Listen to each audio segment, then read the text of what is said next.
Viral video salawatan sambil joget-joget. Lah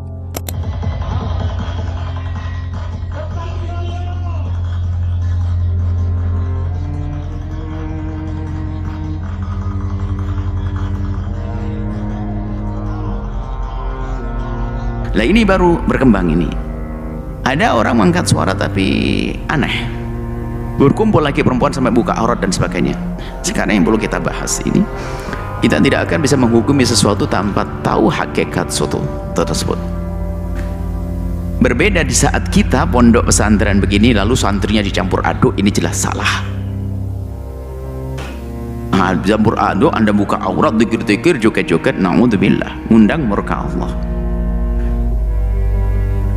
Cuman kita tidak tahu, makanya kita dalam menilai orang itu pokoknya jangan dengan hawa nafsu deh.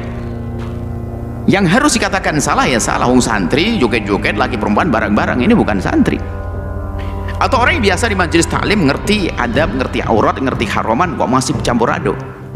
Cuman bisa jadi itu terjadi bukan di tempat semacam itu. Saya tidak tahu hakikatnya, makanya kadang-kadang pertanyaan yang dihadapkan pada kami itu kami hati-hati, takut kita tidak tahu hakikat. Bisa jadi itu adalah orang yang nggak pernah kenal zikir di sebuah tempat, orang bekerja mungkin di sebuah pasar atau bagaimana, atau tempat ini lagi perempuan masya Allah tidak karu-karuan, tapi kemudian dipanggil, kita ngangkat suara sebentar, boleh mau dengar saya sampaikan sebentar apa, yuk kita ingat Allah sebentar, la ilaha illallah, semua ngikuti pasar la ilallah. Ada yang pakai baju rok pendek ini. Nah, kalau kisahnya begitu ya bukan suatu yang terlarang, ingatkan kepada Allah. Makanya kita juga jangan serta-merta menilai deh. Cuma kalau memang dalam keadaan normal diundang untuk menghadiri zikir, kemudian di tempat itu berkumpul lalu ada yang buka aurat segala macam, itu mengundang murka Allah. Tapi kalau tujuannya adalah mungkin di tempat yang memang sebetulnya ada tempat yang disitu tidak pernah digunakan untuk berzikir, lalu kita gunakan untuk berzikir menjadi baik. Terserah keadaannya orangnya saat itu.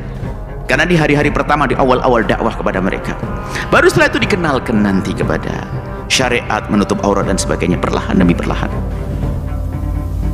Berikut tanggapan Majelis Tarjih. Sebuah video syalawat yang disertai joget-joget viral di media sosial. Video tersebut memicu gelombang pro dan kontra di kalangan masyarakat. Bagi pendukungnya, syalawat sambil joget-joget ini adalah strategi dakwah inovatif untuk menarik perhatian kalangan luas, terutama generasi muda.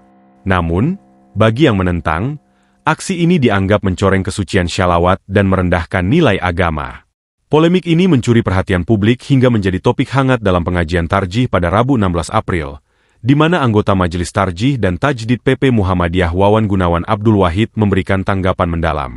Dalam pengajian tersebut, Ajingan Wawan menegaskan bahwa syalawat adalah ibadah yang diperintahkan Allah dan Rasul-Nya. Ia mengutip Al-Quran, Surah Al-Ahzab ayat 56. Barang siapa yang bersyalawat kepadaku sekali, maka Allah akan bersyalawat kepadanya 10 kali. Kedua dalil ini menjadi landasan bahwa syalawat adalah amalan mulia yang dianjurkan secara mutlak. Ajingan Wawan berbagi pengalaman pribadinya, mengaku sering terbawa suasana saat mendengar lantunan syalawat. Sekarang kita melihat musikalisasi syalawat, bahkan pabrikasi syalawat yang begitu masif. Saya tak bisa menahan hati untuk tidak ikut melantun. Kadang, syalawat itu membawa rindu kepada orang tua, dan yang paling utama, rindu kepada Rasulullah Shallallahu Alaihi Wasallam, ungkapnya dengan penuh haru. Ia menyebut bahwa setiap kali membaca syalawat, ingatannya melayang pada kisah hidup Nabi dalam Sirah Nabawiyah, sebagaimana ditulis Martin Lings dalam Muhammad, His Life Based on the Earliest